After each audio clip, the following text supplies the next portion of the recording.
반갑습니다. 7월 5일 오늘의 말씀은 역대상 23장 27절, 28절 말씀입니다. 다윗의 유언대로 레위 자손이 20세 이상으로 계수되었으니 그 직분은 아론의 자손을 도와 여호와의 성전과 뜰과 골방에서 섬기고 또 모든 성물을 정결하게 하는 일, 곧 하나님의 성전에서 섬기는 일과. 아멘. 7월이 시작되었습니다. 7월, 우리가 훈련할 품성은 유용성입니다. 유용성이란 섬기기 위해 일정과 우선순위를 양보하는 것입니다. 뭐라고요? 유용성이란 섬기기 위해 일정과 우선순위를 양보하는 것입니다. 유용성은 내가 중심이 아닙니다.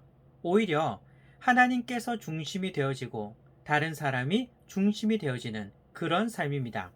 오늘의 실천사항은 언제든지 섬길 준비를 한다입니다. 그리스도인으로서 섬김의 자세를 가지는 것은 매우 중요합니다.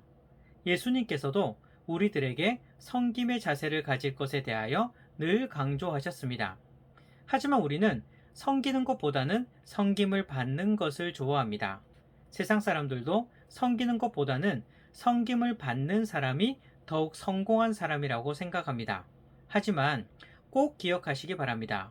예수님께서는 우리에게 섬기는 자가 되라고 말씀하셨습니다. 그리고 예수님께서도 섬김을 받으시려 하신 것이 아니라 도리어 섬기는 삶을 사셨습니다. 우리 또한 이러한 섬김의 삶을 살아가는 성도님들이 되시기를 바랍니다.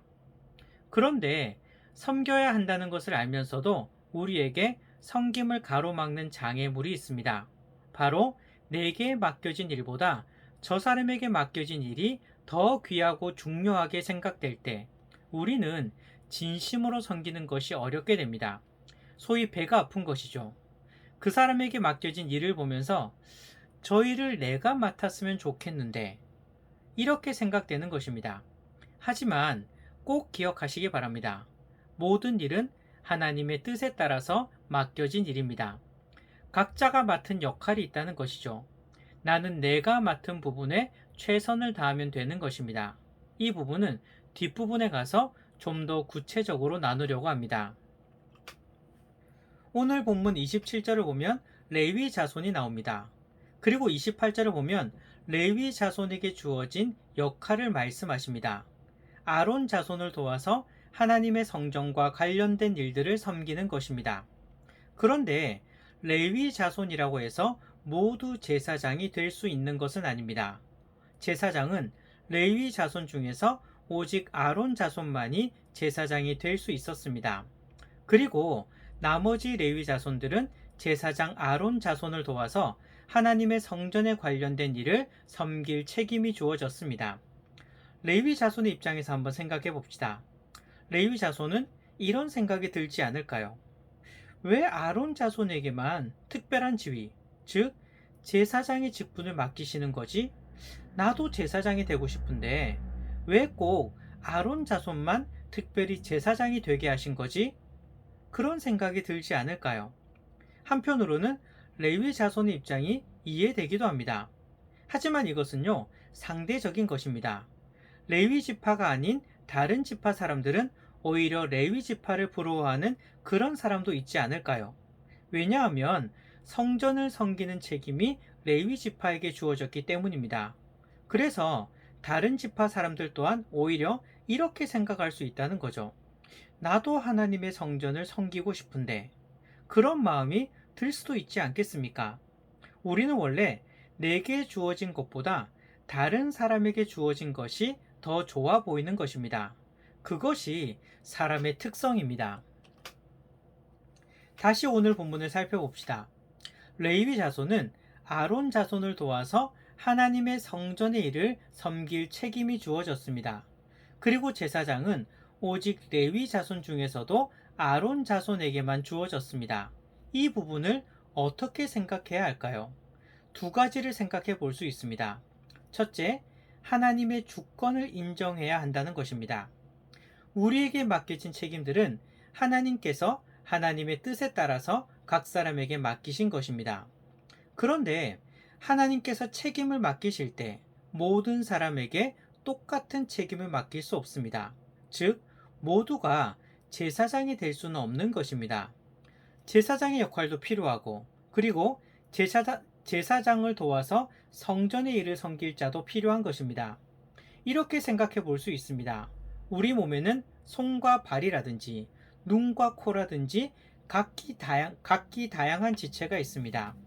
그런데 우리 지체 중에서 눈이라든지 손과 같은 지체는 다른 지체들보다도 훨씬 중요하다고 생각될 수도 있습니다.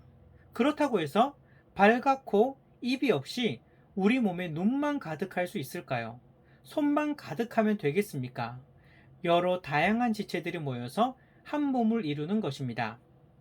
하나님의 백성 공동체도 마찬가지입니다. 각자가 맡은 역할이 있습니다. 모두가 같은 역할을 맡을 수는 없습니다. 다양한 역할들이 합쳐져서 한 공동체를 이루는 것입니다. 그리고 하나님께서는 그 다양한 역할을 하나님의 뜻에 따라서 각자에게 맡겨주신 것입니다. 그렇기 때문에 내가 맡은 책임에 대하여 주님께서 맡겨주신 것임을 알고 최선을 다해 감당해야 합니다. 그런데 이렇게만 하고 끝내기에는 뭔가 아쉬움이 남습니다. 그래도 내가 다른 사람보다 더 귀한 역할을 맡았으면 좋은데, 이런 아쉬움이 남지 않겠습니까? 그래서 우리가 기억해야 될 두 번째는요, 하나님께서 맡기신 역할은 더 귀하고 덜 귀하고가 없다는 것입니다. 이것이 더 귀하고 이건 덜 귀하다는 것은요, 인간의 생각일 뿐입니다. 하나님께서 맡기신 모든 것이 다 귀한 것입니다. 단지 우리가 볼 때 더 화려하고 더 주목받고 더 중요한 일이 있을 뿐입니다. 하나님 앞에서는 모든 일이 동일하게 귀한 일입니다. 하나님께서 보시는 것은 이 사람이 자기에게 주어진 일에 대하여 얼마나 열심히 감당했는지를 보시는 것입니다. 그렇기 때문에 우리는요, 내가 맡은 일이 가장 귀한 일임을 고백하면서 최선을 다해서 섬겨야 합니다. 오늘 본문의 제사장의 역할도 귀중하지만 제사장을 도와서 성전의 일을 섬기는 레위인의 역할도 하나님께서 보실 때 귀한 것입니다. 그러니 자신이 맡은 일에 최선을 다하는 그 사람을요, 하나님은 귀하게 보시는 것입니다. 오늘의 실천 사항이 무엇이라고 했습니까? 언제든지 섬길 준비를 한다입니다. 섬기기 위해서는 하나님께서 맡겨주신 모든 일이 소중하다는 고백이 있어야 합니다. 다른 사람이 맡은 것에 부러워하지 마시고 내게 주어진 일을 열심히 감당하시는 밀락 성도님들이 되시기를 바랍니다.